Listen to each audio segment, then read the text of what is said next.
more.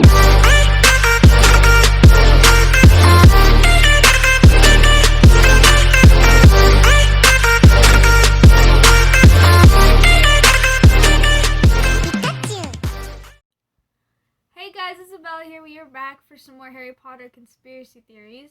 Today we're going to be reading 5 Harry Potter fan theories that turned out to be true. So this one is a little bit longer. I'm trying to keep these as somewhat short, but a little bit longer than usual. But yeah, let's get right into it.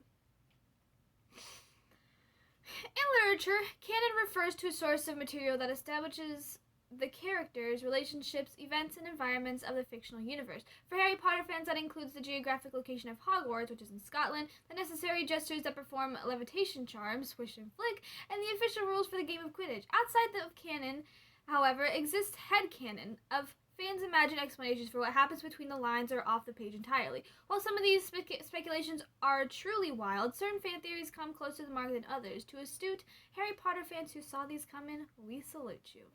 Number 1. Harry's invisibility cloak was more than meets the eye. Even in a world where owls deliver mail and sporting events occur mid-air, there is something particularly magical about the invisibility cloak. Harry was suitably flabbergasted when he found one waiting under the Christmas tree for him in the first year of Hogwarts. But he had no idea that his family heirloom was just a rare but one of a kind.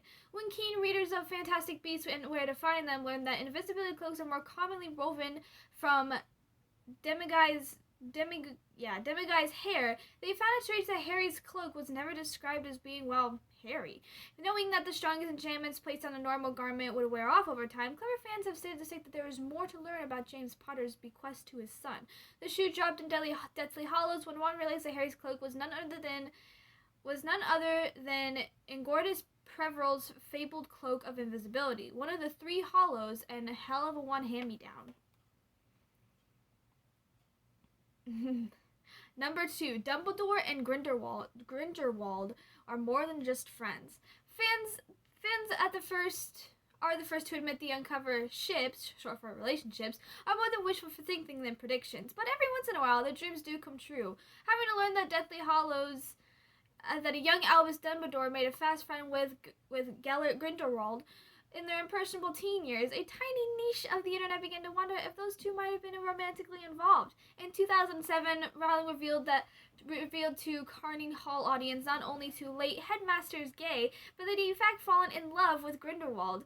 Whether his romantic feelings could have clouded his judgment over the powerful dark wizard of his time or not, in a secret Dumbledore took to his grave, but there's no question to having take down your best friend would be enough to haunt someone for a lifetime.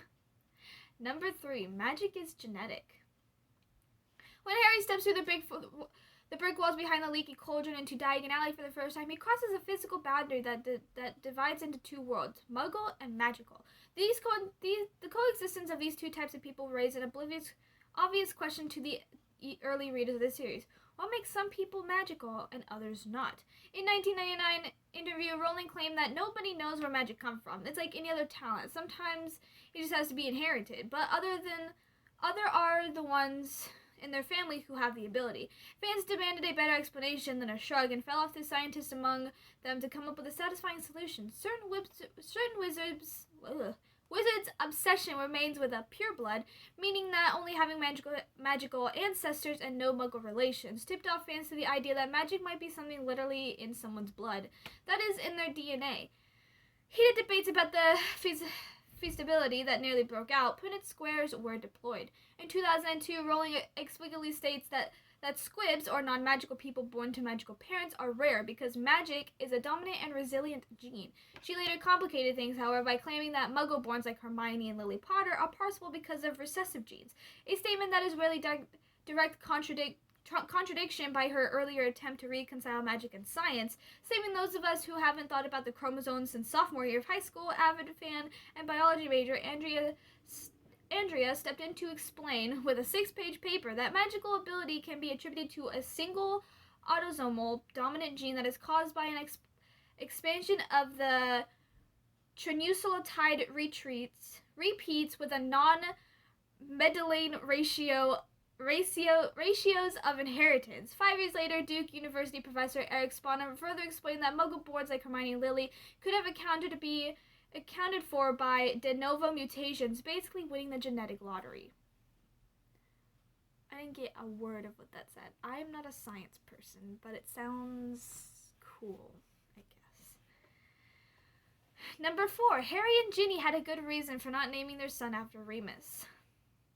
Fans had a field day with Harry Potter and Ginny's unusual naming system for their children, which honored a number of late and living loved ones, but seemed to be conspicuously absent of one name, with James Sirius representing 2 of the 3 martyrs who didn't turn out to be cowardly traitors. It would naturally fall to the Potter's second son to carry on the legacy of the man who taught Harry how to defend himself against Dementors and gave his life to help with the Death Eaters. The fact that the middle Potter child was named Albus Severus after Dumbledore and Snape rather than Lupin outraged fans who were quick to point out that Remus was a lovely name, and that less fraught and baggage that had a former potions master.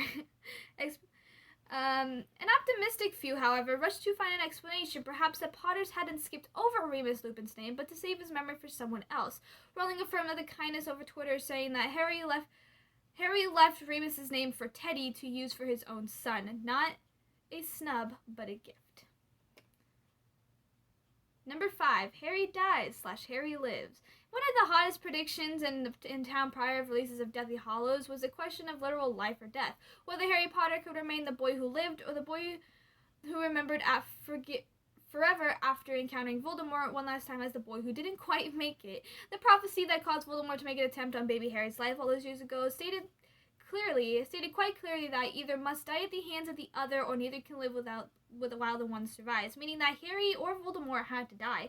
The main character of the children's book series can't be killed by the villain. What kind of message does that send? Versus, wouldn't it be wild if that did happen, though? The twist, of course, is that there's a third option, the rare case where both sides were right, sort of.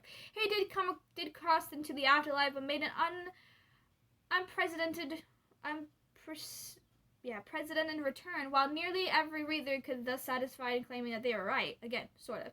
The surprise spelled a costly playout for London-based books. William Hill, who had taken bets on Harry's survival, was odd. Since the book came out, it's been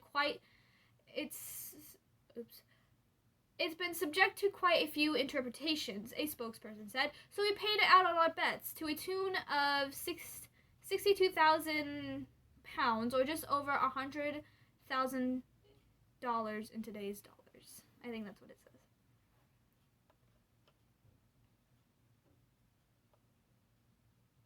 Wow, that's very interesting. Man, that's... You know, I was confused for a second until I read the topic and these all turned out to be true. So that's very interesting. But yeah, I hope you all enjoyed. I'm sorry for my little Harry Potter squirrel. My little Harry Potter binging and obsession. But it's not going to change for a while, so I hope you all enjoyed. If you're new to my channel, be sure to subscribe and give a thumbs up. Also, bell save videos, which is, I guess, whenever. Yeah, I love you guys, and I'll see you guys later.